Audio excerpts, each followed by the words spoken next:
ఫుట్బాల్లో ఎక్కువ మందిని కన్ఫ్యూజ్ చేసే రూల్ ఏదైనా ఉందంటే అది ఆఫ్ సైడ్ రూల్. కానీ నిజానికి ఈ రూల్ లేకపోతే ఫుట్బాల్ ఆట పూర్తిగా మారిపోయేది. ఆఫ్ సైడ్ రూల్ ఎందుకు వచ్చింది ఒకసారి ఊహించండి. ఒక స్ట్రైకర్ మ్యాచ్ మొత్తం ఆపోజిట్ గోల్ పోస్ట్ దగ్గరే నిలబడి ఉంటే అతని టీమ్మేట్స్ దూరం నుంచి బాల్ పంపిస్తే చాలు సులభంగా గోల్ చేసేస్తాడు. అలా జరిగితే డిఫెండర్ల పని దాదాపు ఉండదు. మిడ్ ఫీల్డ్ లో పాసింగ్, వ్యూహాలు, టీం వర్క్ అన్ని విలువ కోల్పోతాయి. మ్యాచ్ మొత్తం పొడవాటి పాసులు, ఈజీ గోల్స్ తోనే సాగిపోతుంది. అందుకే ఫుట్బాల్ ని న్యాయంగా ఆసక్తికరంగా ఉంచడానికి ఆఫ్ సైడ్ రూల్ తీసుకువచ్చారు. ప్రతి జట్టుకు రెండు భాగాలు ఉంటాయి. తాము కాపాడే భాగాన్ని డిఫెండింగ్ హాఫ్ అంటారు. గోల్ చేయడానికి వెళ్లే భాగాన్ని అటాకింగ్ హాఫ్ అంటారు. ఇక్కడ చూడండి, రెడ్ కలర్ టీమ్ కు ఇది డిఫెండింగ్ హాఫ్, ఇది అటాకింగ్ హాఫ్. అదే విధంగా బ్లూ కలర్ టీమ్ కు ఇది డిఫెండింగ్ హాఫ్, ఇది అటాకింగ్ హాఫ్. ఇప్పుడు ఆఫ్ సైడ్ పొజిషన్ గురించి తెలుసుకుందాం. ఒక ప్లేయర్ ఈ 4 కండిషన్లు ఒకేసారి పూర్తి చేస్తే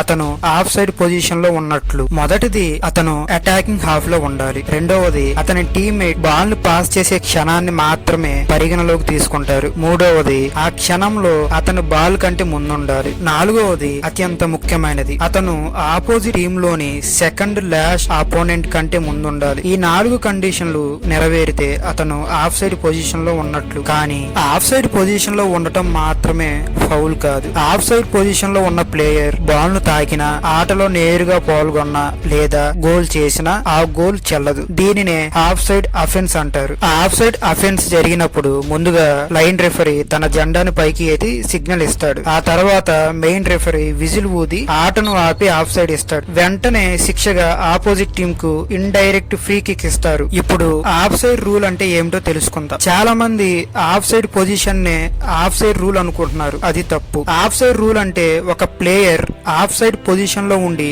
తర్వాత ఆఫ్ సైడ్ అఫెన్స్ చేస్తే మాత్రమే శిక్ష పడుతుందనే నియమం. ఒకవేళ ప్లేయర్ సెకండ్ లాస్ట్ అపోనెంట్ తో ఒకే లైన్ లో ఉంటే అది ఆఫ్ సైడ్ కాదు. కొన్ని సందర్భాల్లో సందేహం ఉంటే వేర్ వీడియోని పరిశీలిస్తుంది. వేర్ అంటే వీడియో అసిస్టెంట్ రెఫరీ అని అర్థం. ఆటగాడి శరీరంలో గోల్ చేయగల భాగం ఆఫ్ సైడ్ లో ఉందా లేదా అనేది లైన్లతో చెక్ చేసి తుది నిర్ణయం తీసుకుంటారు. ఈ 3 సందర్భాల్లో నేరుగా బాల్ ని అందుకున్నా ఆఫ్ సైడ్ ఉండదు. అదే goal kick, throw in, corner kick. ఇప్పుడు మీకు ఈ 3 విషయాల మధ్య తేడా స్పష్టంగా తెలుసు. ఆఫ్ సైడ్ పొజిషన్ అంటే కేవలం ఒక స్థానం. ఆఫ్ సైడ్ అఫెన్స్ అంటే ఆ స్థానంలో ఉండి ఆటలో పాల్గొనడం. ఆఫ్ సైడ్ రూల్ అంటే ఆ అఫెన్స్ జరిగినప్పుడు వర్తించే అధికారిక నియమం. ఇకపై మ్యాచ్ చూస్తున్నప్పుడు లైన్ రెఫరీ జెండా ఎందుకు ఎత్తాడో మీరు సులభంగా అర్థం చేసుకోగలరు. అంతేకాదు, మీరు ఒక విషయం కూడా గమనిస్తారు. లైన్ రెఫరీ ఎందుకు ఎప్పుడు సైడ్ లైన్ పై పరిగెడుతూ దాదాపు సెకండ్ లాస్ట్ అపోనెంట్ తో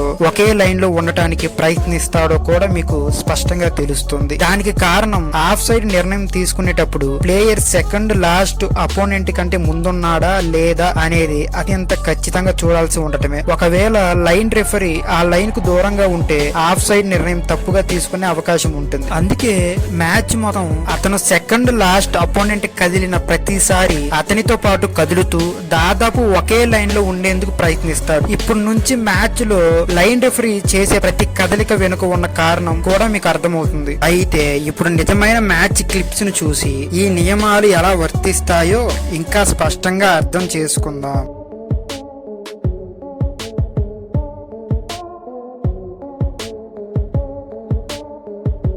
ఇక్కడ ఆఫ్ సైడ్ ఎందుకు ఇచ్చారో చూద్దాం. ఇక్కడ బ్లూ కలర్ జెర్సీ వేసుకున్న ప్లేయర్ పాస్ ఇచ్చే క్షణంలో మరో ప్లేయర్ ఆఫ్ సైడ్ పొజిషన్ లో ఉంది. ఇంతవరకు ఏ ప్రాబ్లం లేదు.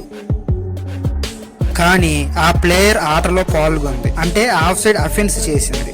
కాబట్టి ఇది ఆఫ్ సైడ్ అవుతుంది. ఒకవేళ గోల్ చేసినా ఆ గోల్ చెల్లదు.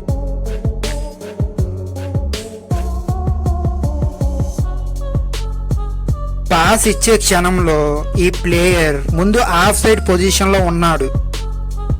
తర్వాత పాస్ ఇచ్చే క్షణంలో ఆన్ సైడ్ పొజిషన్ కు వచ్చాడు. కాబట్టి ఈ గోల్ చెల్లుతుంది. కొన్నిసార్లు బాల్ సెకండ్ అపోనెంట్ కూడా దాటి ఆఫ్ సైడ్ పొజిషన్ లో ఆగిపోతుంది. ప్లేయర్స్ ఆన్ సైడ్ పొజిషన్ లోనే ఉన్నారు కాబట్టి ఆగి ఉన్న బాల్ దగ్గరికి వెళ్లి గోల్ చేయొచ్చు. కానీ పక్కనున్న ప్లేయర్ కి పాస్ ఇవ్వకూడదు.